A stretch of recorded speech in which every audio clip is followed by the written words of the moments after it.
In this video, I'm going to give you the answer for this question. The question is, which president installed a voting green at the White House? When I give you the answer for this question, the correct answer for the question is Dwight D. Eisenhower. What is the answer for the question?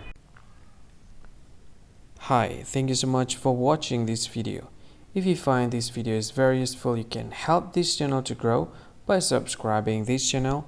Please this subscribe button and don't forget to like this video.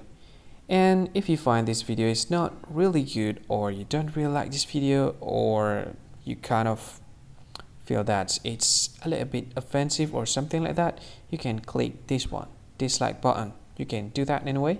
And if you want to share this video with your friend, you can share it by clicking this share button, and you can share it to any social media that you wish that is currently available at this time, like Facebook, Twitter, LinkedIn, and many others, right?